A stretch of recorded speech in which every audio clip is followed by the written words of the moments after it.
টি-20 ক্রিকেটে এই মুহূর্তে hot cake Saif Hasan. Asia কাপে যে ইনিংসগুলো তিনি খেলেছেন বড় বড় দলের বিপক্ষে, ইন্ডিয়া কিংবা পাকিস্তান কিংবা শ্রীলঙ্কা কিংবা আফগানিস্তানের বিপক্ষে, এবং সেই ধারাবাহিকতা তিনি ধরে রেখেছেন আফগানিস্তানের বিপক্ষে সিরিজে এবং ওয়েস্ট ইন্ডিজের বিপক্ষে ঘরের মাটিতেও তিনি দারুণ ইনিংস খেলেছেন। হোয়াইট বল ক্রিকেটে তিনি নিজেকে সম্পূর্ণ অন্যদের থেকে আলাদা একটা জায়গায় নিয়ে যেতে সক্ষম হয়েছেন তার ক্লিন হিটিং এর মাধ্যমে। বড় বড় ছক্কা মারতে পারেন এবং একই সাথে পাওয়ার হিটিং তিনি করতে পারেন। সুতরাং যে কোনো দল টি-20 ফরম্যাটে তাকে পেতে চাইবে, সেই কারণেই আগ্রহটা তৈরি হয়েছিল যে নেক্সট বিপিএল এ কোন দলে দেখা যাবে সাইফ হাসানকে। তিনি কি রংপুর রাইডার্সে থাকবেন নাকি তিনি দল পরিবর্তন করবেন? আলোচনায় ছিল রাজশাহী ওয়ারিয়র্স, কিন্তু না, সাইফ হাসান তিনি যোগ দিয়েছেন শাকিব খানের দলে, অর্থাৎ ঢাকা ক্যাপিটালসে। ঢাকা ক্যাপিটালসের যে অফিসিয়াল ফেসবুক পেজ, সেই পেজের মাধ্যমে জানানো হয়েছে যে এই সিজনে খেলবেন সাইফ হাসান ঢাকা ক্যাপিটালসের হয়ে।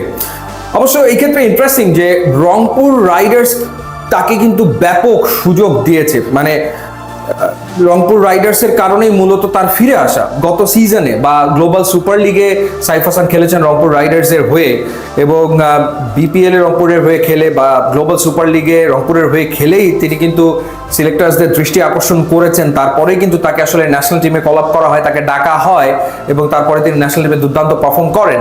তো এই কারণে অনেকে মনে করছিল যে না, রংপুরের ঘরে থেকে যাবেন সাইফ হাসান, কিন্তু দেখা গেল যে তিনি তার সিদ্ধান্তে পরিবর্তন এনেছেন এবং ঢাকা ক্যাপিটালসে তিনি যোগ দিয়েছেন। এবং ঢাকা ক্যাপিটালসে যোগ দেওয়ার কারণ হতে পারে গত সিজনে তানজিদ হাসান তামিম ঢাকায় খেলেছিলেন, কিন্তু এবার তার ঢাকায় নাও থাকা হতে পারে। তার সাথে এই মুহূর্তে যোগাযোগের রয়েছে বেশ কয়েকটা দলের ভিতরে এগিয়ে রয়েছে রাজশাহী ওয়ারিয়র্স।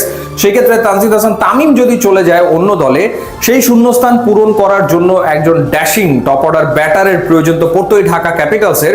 সেই কারণেই আগে ভাগে সাইফ হাসানকে দলভুক্ত করে ফেলেছে শাকিব খানের দল। একই সাথে তারা তাসকিন আহমেদকেও কিন্তু নিয়েছে আইকন ক্রিকেটার হিসেবে, একেবারে ডিরেক্ট সাইনিং এ তাসকিনকে তারা দলভুক্ত করেছে। লাস্ট সিজনে তাসকিন খুবই দুর্বল একটা দলের হয়ে বিপিএল এ খেলেছেন, দুর্বার রাজশাহীর হয়ে তিনি খেলেছেন, যে দলটা নানা কারণে সমালোচিত হয়েছে।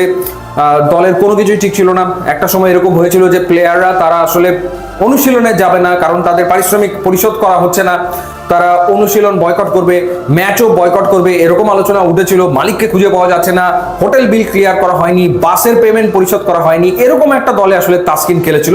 তাসকিন আসলে এরকম ফ্র্যাঞ্চাইজি ডিজার্ভ করে না, সে একটা ভালো ফ্র্যাঞ্চাইজি ডিজার্ভ করে, বেটার ফ্র্যাঞ্চাইজি ডিজার্ভ করে, এবং এবার তাসকিন খেলবে ঢাকা ক্যাপিটালসের হয়ে। এই যে রিক্রুটমেন্ট, সেটার পেছনে একটা কারণ হচ্ছে যে গতবার ঢাকা ক্যাপিটালসের হয়ে খেলেছিল মুস্তাফিজুর রহমান, কিন্তু এই সিজনে আবার মুস্তাফিজ দল চেঞ্জ করতে পারে সেই গুঞ্জন ক্রিকেট পাড়ায় রয়েছে, এবং তানজিদ হাসান তামিমের মতো তারও সম্ভাব্য গন্তব্য হতে পারে রাজশাহী ওয়ারিয়র্স, আলোচনা চলমান রয়েছে। তো সেই কারণে ঢাকা ক্যাপিটালস আগে ভাগে একজন সুপ্রিম প্রিমিয়াম ফাস্ট বোলারকে দলভুক্ত করে ফেলেছে। সো বোঝাই যাচ্ছে যে শাকিব খানের দল একটা শক্তিশালী স্কোয়াড গঠন করার পথেই রয়েছে। তারা বেশ কিছু ভালো ক্রিকেটার রিক্রুট করবে এবং ওভারসিজ ক্রিকেটারদেরকে নিয়ে আসবে।